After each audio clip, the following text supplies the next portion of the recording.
Hey, this is Mark with the Practical Stills. Time to open up another bottle, and we're going to go private barrel pick this time. If you listen to the last episode of the podcast at the end of 2020, one of the things we wanted to focus on, Dan and I, were looking at more private barrel picks. And if you're not familiar with that, most of the whiskeys that you see these days, things like Old Tub or Wilder Special Reserve, whatever, a lot of those are batch products. It means they'll take hundreds sometimes, maybe sometimes even 1,000 barrels, and mingle those together and come up with a batch of whiskey. Then there's small batch, which is pretty much the same thing, only the batch of barrels is smaller, and there's no definition for that. It might be 20 barrels. It still might be, for a distiller like Jim Beam, might be hundreds of barrels. And then you have single barrel products, and brands will issue their own single barrel product. Russell's Reserve is a good example. They do a single barrel bourbon and a single barrel rye that's a standard offering. They pick the barrel. And then there's also clubs and restaurants and private organizations can go pick their own single barrel. And that's what we're talking about. We're talking about those private picks. So you'll see them in a store, and we'll call them store picks. You'll see them in restaurants. We'll call them private picks. Whatever you call it, if it's got the word pick in it, it means somebody went and picked that particular barrel. They were sent samples. They chose from the samples, and then that barrel was bottled up for that particular organization. And that's what I want to do more of. And it's a little weird because I'll get barrels in this part of the country that, if you live in Tennessee or Washington State, you're not going to be able to get that same barrel.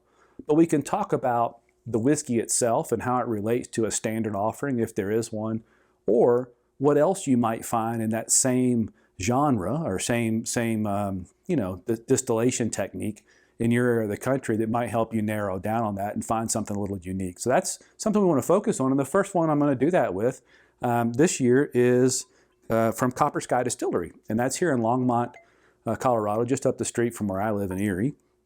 And it's a cool little distillery, and this one's a private barrel pick for a club that I'm in here locally that has a really interesting setup because its primary focus is charitable donation. So they're built as a 5013C, I think, and everything we do and the bottles we buy within that club help support whatever charities that we choose to help in a given year. And that's kind of fun too. So, if you need a little extra reasoning or justification for buying whiskey, if it's doing good for people, that's good, right? So that's what we're doing. And so the first one I'm going to do is this CBRC pick. That's the club name. This is a 7-year, 8-month-old MGP whiskey.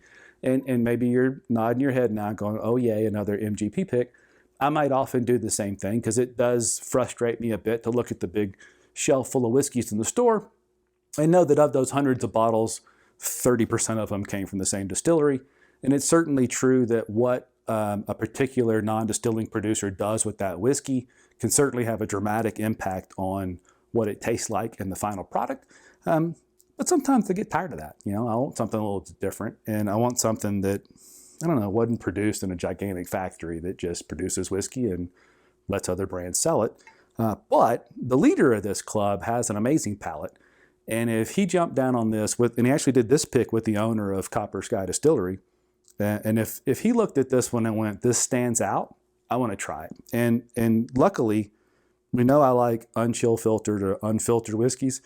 This one is at barrel proof, so 113 point, it's smudged, whatever, 113 or so proof.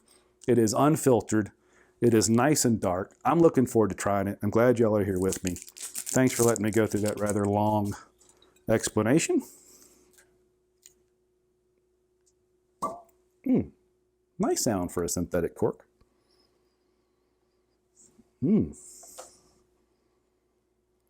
So I don't know the mash bill of this. I do know that it is MGP's high rye mash bill. So I think it's the same mash bill that things like Smoke Wagon come from.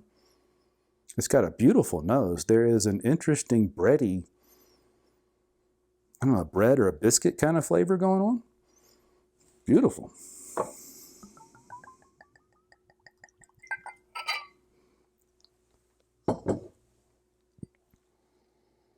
Oh, so the bread thing's gone in the glass. I just love the nose right out of a bottle. I guess I need glasses with tiny little openings at the top to drink out of. Yeah, definitely a lot of rye going on.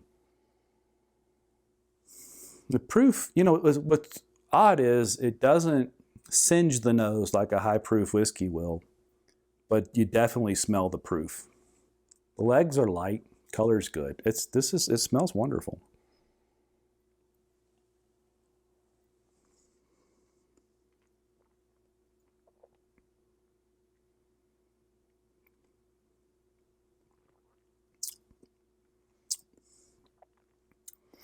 It's for sure hotter on the palate than the nose would suggest.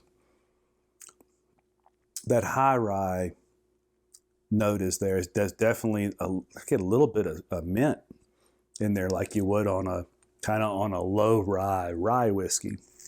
In a high rye bourbon, it doesn't mean, still got to be at least 51% corn in order to be bourbon. High rye might mean in the I think the high rye MGP is 30 some odd percent rye versus something like 20%. But it definitely influences the whiskey. All right, so I'm caught here because I do continually complain about all the MGP whiskey, especially at the prices some of it goes for. But I do want to really like this because of the club aspect of it. But I got to say up front, oh, and by the way, I paid $85 for that. Now, again, some of that we attribute to the organization, and I'm completely fine with that. There's no way to know. There's not an MSRP on a club pick. So I'm gonna say I'm not at all disappointed in the price to taste ratio. It's delicious. The finish has lasted all this time I've been rambling. If that was an offering in a store, I don't think I'd go back and pay $85 for it. But it is very good.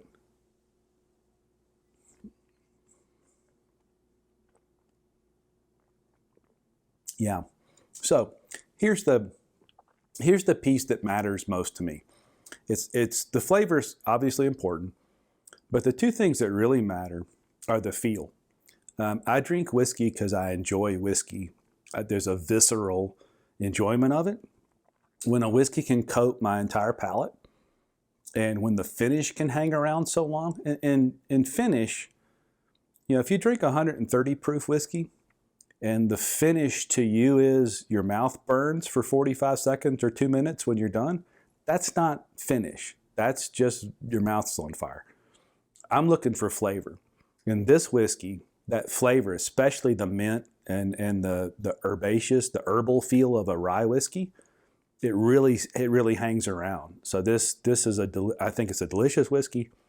I wish it didn't cost so much because of the organization. I think it's a fair trade. I love unfiltered whiskeys. I suspect at the bottom of this one's probably a little bit of, tiny little bit of char going on. So overall, super happy. If you get a chance at some, even if you're that person that turns their nose up a bit at, oh goodness, here comes another MGP whiskey.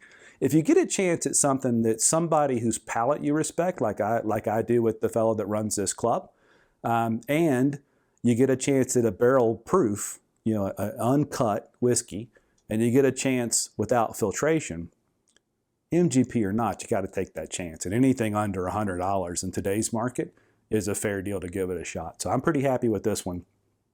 It's maybe not going to completely turn me into a MGP fanboy like some of my buddies are, but very good. Give that a try. If you've got some of those picks in your market, give them a shot. Give those people that pick those whiskeys a chance, and understand too that just because it's a single barrel, just because it was a private pick, doesn't necessarily make it any better than anything else that brand or that distiller offers.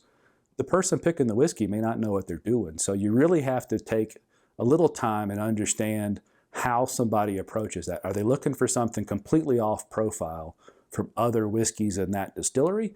Or are they looking for something that fits the profile but really just amps it up a bit? And when you start to understand that, you'll start to trust the palate of the people picking those bottles, and also understand that just because it says private pick and it's got the cool little sticker on the side, doesn't mean it's any better, because a lot of stores particularly don't pick anything. They just say, hey, we're up for a barrel pick, send us whatever you got.